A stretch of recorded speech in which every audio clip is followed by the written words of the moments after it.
In Chapter 2, Ralph, Jack, and Simon return from surveying the island and call a meeting using the conch.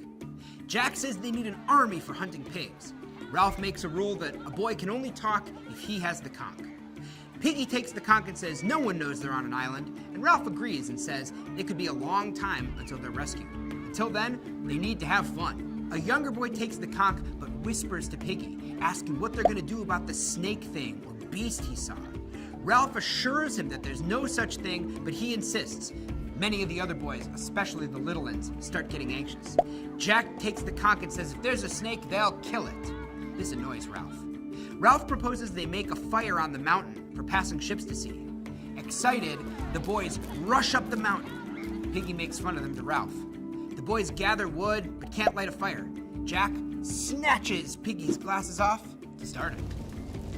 The fire goes out after raging out of control, and Jack and Piggy have an argument about whether they can keep it going.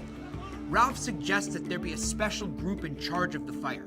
Jack volunteers as choir boys. As the fire rages, the boys wonder about how they could have done things differently. Piggy and Jack argue. Piggy says they should have built shelters first. Piggy realizes that the boy who mentioned the beast is gone. In this chapter, we can see that the boys are still not ready to understand the fundamentals of society they may have taken for granted. They still see this as a fun adventure, and there are no adults around, so they neglect tasks like building a shelter. The boys are so used to being in an ordered society and accepting certain rules that when they have to follow them, chaos begins to take over. Now, the beast brings out the possibility of fear, and this is foreshadowing for how Jack's leadership will end up working, ruling with fear and killing and violence. It makes the other people afraid. Jack's assumption of leadership during the meeting foreshadows also that he'll make a grab for power sooner than later.